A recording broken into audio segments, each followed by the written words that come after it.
truc de fou, hein.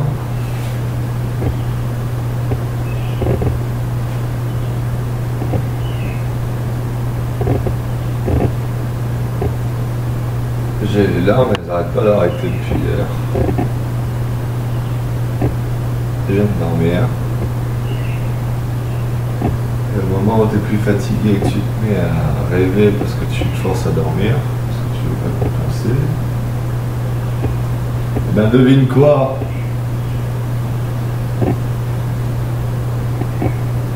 C'est Audrey qui débarque dans tes rêves.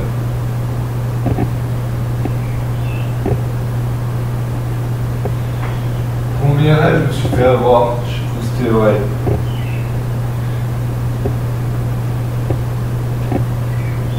Elle venait, elle parlait, elle disait des trucs qui m'énervaient comme ça.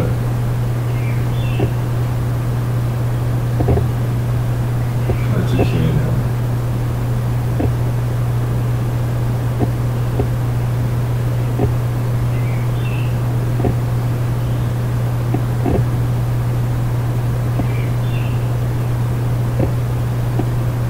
Mais je me réveille, je vois que c'était qu'un rêve. Je me rendors. Et même début de rêve, elle revient. Et là, j'ai dit, de toute façon, t'es plus là. Silence. Je me réveille à nouveau. J'arrive même plus à dormir pour me taper au statut.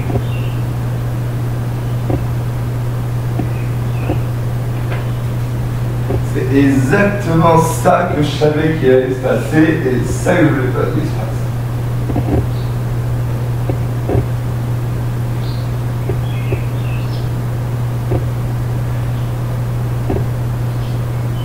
Alors,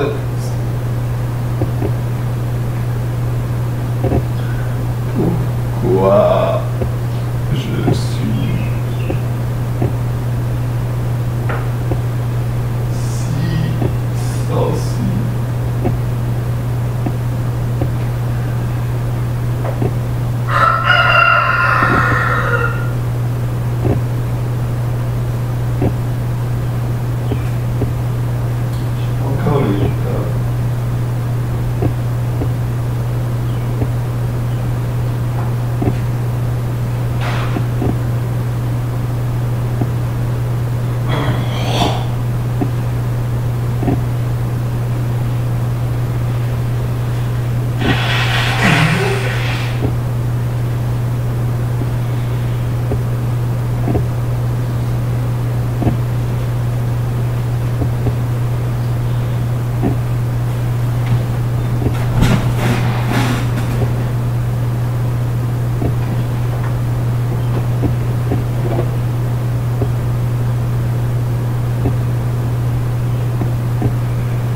Ça veut dire que son souvenir hante mes jours et ma nuit. Combien de temps ça va durer, mais c'est insupportable. Je cherche le moyen de moins souffrir, de me libérer, ce Dieu seul. J'avais la force de dire adieu, passer à autre chose. Je pourrais trouver n'importe quel champ, dessiner les mots dans le ciel bleu. Je sais très bien que tout ça vient de son souvenir. J'ai tant mal au cœur que j'aurais voulu jamais la connaître à ce jour. Pourquoi m'a-t-elle donné ce baiser pour me faire si mal?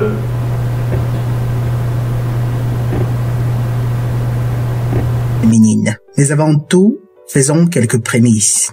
Je recommande à chaque homme de tenir compte de ce qu'il entendra dans cette vidéo, Car, indépendamment du fait que vous soyez du même avis ou non, aujourd'hui, malheureusement, c'est presque toutes les femmes qui ont appris à se comporter en femmes de cour, échanger ses charmes pour des avantages sociaux et coucher avec autant d'hommes que possible pour plus de contrôle et pour plus de matériel. Mais ne nous éloignons pas du sujet. Sachez que nous sommes des esprits vivant dans de la matière, notamment dans des corps de mammifères. Et c'est dans cette mesure que nous sommes tous égaux. Contrairement à ce qu'on a passé le temps à nous ressasser, les esprits placés dans des corps de femmes, en réalité, sont bien plus puissants que ceux placés dans des corps d'hommes. Le Créateur le fit pour s'assurer que ces esprits dans des corps de femmes ne dominassent jamais, car ils auraient causé des dommages inimaginables au plan de rédemption divin. Et c'est exactement ce qui s'est produit, depuis que le féminisme a vendu aux femmes l'illusion qu'hommes et femmes sont égaux. Et ce n'est pas la première fois qu'un tel mal mine une société au point d'accélérer sa destruction. La chute et l'effondrement de tous les grands empires d'antan étaient toujours précédés d'une dégénération des mœurs apportée par la soi-disant libération accordée aux femmes. Les femmes elles-mêmes sont leur pire ennemi. Car mis à part la soif insatiable de biens matériels éphémères qui les animent, elles ne savent pas ce qu'elles veulent, et encore moins la mission cosmique que les humains ont sur cette planète. C'est par décret divin que les femmes ne peuvent trouver leur bonheur qu'en soumettant volontairement leur être à l'autorité d'un homme. Repassez vos leçons de psychologie et vous verrez que c'est en s'abandonnant complètement à un homme qu'une femme réussit à atteindre le 7e ciel dans la plupart des cas, et avec le bonheur constant qu'elle recherche tant. Féminisme va de pair avec frigidité. Si vous vous posez la question de savoir pourquoi elles sont comme ça, ma réponse reste la même. Les esprits qui habitent dans des corps de femmes sont des esprits puissants, mais hautement malicieux, raison pour laquelle ils furent justement enfermés dans des corps physiquement plus faibles. Si vous avez eu l'occasion de vivre avec une femme pour un temps relativement long, vous aurez sans doute remarqué à quel point elles peuvent être froides, manipulatrices et simplement dépourvues du sens d'équité, de justice ou même incapables d'éprouver la moindre vergogne lorsqu'elles commettent des bêtises quelquefois atroces. Pour ceux d'entre vous qui sont des croyants, rappelez-vous toujours que ce n'est point un hasard si le malin, plutôt que de s'adresser à Adam pour l'induire en tentation, préféra passer par Ève. Il savait parfaitement que le seul moyen d'avoir raison de l'homme, c'était de passer par sa femme. Cette même expérience du jardin d'Éden se répète encore et encore aujourd'hui dans presque tous les pays de la planète. Les statistiques confirment sans l'ombre d'un doute qu'au moins 70% des procédures de divorce sont lancées par les femmes. Et ce, la plupart du temps, pour les motifs les plus débiles, qui en fait ne sont que des excuses pour couvrir leurs besoins insatiables de matériel. Que faut-il faire pour rendre une femme heureuse? Rien, parce que c'est simplement impossible. Plus vous lui en donnerez et plus elle en redemandera. Je ne parle pas de sexe, je ne parle là que de fric et de biens matériels. Chacun des hommes qui m'écoutent sait parfaitement que si ça ne dépendait que de lui, il vivrait très volontiers dans un appartement avec une seule chambre au confort spartiate, mais sa femme ne le lui permettrait jamais. Croire que toute la soi-disant déco à laquelle elle tient tant n'est qu'un ensemble de conneries qu'elle utilise pour impressionner ses amis. Aujourd'hui comme avant, le malin chuchote à l'oreille de vos femmes. Il le fait par la télévision, la radio, la publicité. La seule différence aujourd'hui, c'est que depuis le temps d'Ève, les femmes sont devenues pires et vous ruineront de gaieté de cœur si vous leur en donnez l'occasion. Mettez-vous à l'abri si vous en avez la force. Aucune femme ne vous aime vraiment.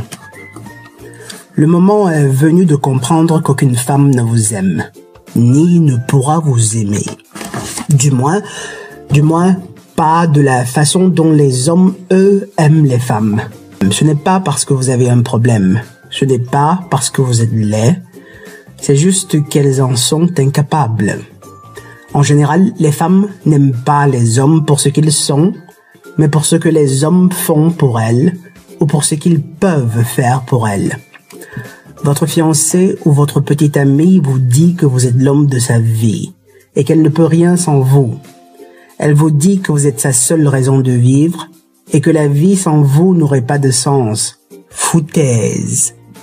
Tous ces beaux mots sont en fait les sentiments que les hommes éprouvent et que les femmes savent si bien répéter comme des perroquets pour projeter les... Parlons aujourd'hui de la perfidie féminine.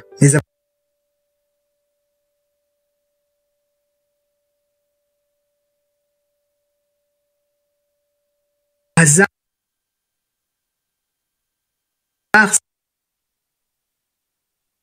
Occasion. Mettez-vous à l'abri si vous en avez la force. Aucune femme ne vous aime vraiment. Le moment est venu de comprendre qu'aucune femme ne vous aime, ni ne pourra vous aimer. Du moins, pas de la façon dont les hommes, eux, aiment les femmes. Ce n'est pas parce que vous avez un problème. Ce n'est pas parce que vous êtes laid. C'est juste qu'elles en sont incapables. En général, les femmes n'aiment pas les hommes pour ce qu'ils sont, mais pour ce que les hommes font pour elles, ou pour ce qu'ils peuvent faire pour elles. Votre fiancée ou votre petite amie vous dit que vous êtes l'homme de sa vie, et qu'elle ne peut rien sans vous. Elle vous dit que vous êtes sa seule raison de vivre, et que la vie sans vous n'aurait pas de sens. Foutaise. Tous ces beaux mots sont en fait les sentiments que les hommes éprouvent et que les femmes savent si bien répéter comme des perroquets pour projeter l'illusion d'un amour vrai, profond, spirituel, dont seuls sont capables les hommes. Les femmes sont des caméléons qui savent parfaitement se mimétiser avec leur entourage. Sauf qu'à la différence du caméléon qui le fait pour passer inaperçu et ne pas devenir une proie potentielle, les femmes, elles, le font pour induire la riche proie qu'elles visent à croire qu'elles partagent les mêmes sentiments et les mêmes idées. La seule loyauté que femme possède, c'est envers ses propres intérêts et lorsqu'elle en a envers ses enfants. C'est un fait dont les anciens avaient conscience, raison pour laquelle ils évitaient que les femmes entrent en contact trop rapproché avec des étrangers hors du cadre familial. Tous les hommes qui m'écoutent et dont les épouses doivent sortir chaque jour pour aller bosser, d'après vous sont-elles fidèles? Comment le sauriez-vous? De toute façon, que les rêveurs continuent de rêver et que les réalistes ouvrent les yeux et s'affranchissent. Lorsqu'un couple se sépare, la femme en général se remet complètement au bout d'un temps très bref, pour le simple motif qu'en fait, elle n'a jamais eu de sentiments. Elles sont froides et calculatrices, les femmes, et elles ne sont avec vous qu'en attendant de trouver mieux. C'est l'hypergamie féminine. Lorsqu'elles ont enfin trouvé mieux, elles ne réfléchissent pas par deux fois pour soit vous mettre de côté, soit tout simplement vous tromper. Ainsi donc, avant de vous marier, pensez-y profondément. Croyez-vous vraiment que vous faites partie de cette minorité qui aurait trouvé le joyau rare, l'unicorne de la mythologie? Cette femme qui vous aimera pour tout ce que vous êtes et qui restera à vos côtés pour le meilleur et pour le pire. J'en doute fort. N'écoutez pas vos sentiments, et encore moins ce qu'elle vous dit. La seule femme qui soit à même de vous aimer, de façon complètement désintéressée, c'est la femme qui vous a mis au monde. Parlons aujourd'hui de l'hypergamie féminine.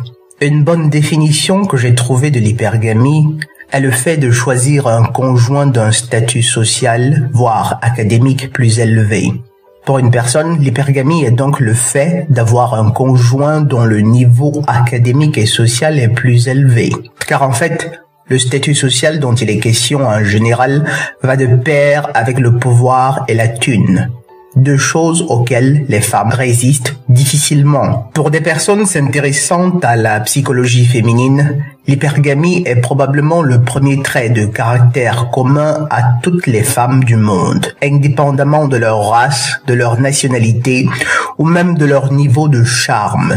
Les femmes recherchent toujours un conjoint capable de leur offrir un confort matériel supérieur à celui qu'éventuellement elles se seraient déjà assuré. C'est en fait le résultat de l'évolution, car trouver un partenaire ayant davantage de ressources et si possible de bons gènes, comprenez élancé fort et si possible beau, signifiait garantir davantage de bien-être pour elle-même et pour ses enfants. Plus concrètement encore, vous observerez toujours autour de vous que les femmes en général ne prêtent presque jamais la moindre attention aux hommes pauvres, ou qu'elles perçoivent comme de statut inférieur. Elles recherchent toujours un homme qui soit au-dessus d'elles. Dans un groupe d'amis, par exemple, elles seront toutes amoureuses du garçon qui semble être le mâle dominant. Les femmes tendent à former leur jugement du statut d'un homme presque exclusivement sur les signes externes, parce qu'en fait, le statut social ou l'état de votre compte courant n'est pas toujours visible ou tangible extérieurement. Même si vous êtes un fils Rockefeller et si vous approchez des demoiselles en loques, elles vous rejetteront sans la moindre hésitation. Mais malheureusement, cette superficialité les met d'habitude dans de sales draps. L'hypergamie, en réalité, n'est pas intrinsèquement quelque chose de négatif, car on ne saurait blâmer les femmes de suivre leur instinct en essayant de choisir le meilleur partenaire afin d'assurer de bons gènes et un bon cadre de vie à sa descendance. Cet instinct n'est devenu un problème qu'avec l'arrivée du féminisme, qui malheureusement a convaincu les femmes qu'elles étaient en tout point égales aux hommes. Ce qui est à la fois une grande bêtise et une grande tragédie, car le bon fonctionnement d'un organisme, d'une famille ou d'une société ne dépend que de la capacité de ses membres à reconnaître et à accomplir le rôle naturel qui leur incombe. Hommes et femmes ne sont pas égaux dans le sens qu'ils sont identiques, donc destinés à accomplir les mêmes fonctions. Ils sont différents mais complémentaires. Prétendre le contraire serait presque comme dire que votre cœur et votre foi sont en tout point identiques, ce qui n'est pas vraiment le cas. Essayez donc d'inverser leur position et je serais curieux de voir combien de temps vous résisteriez. Le cœur effectue des tâches bien précises dans le corps humain, qui sont complètement différentes de celles du foie, qui, lui, effectue les siennes. Et les deux contribuent au bon fonctionnement du corps humain. C'est exactement la même chose avec les hommes et les femmes.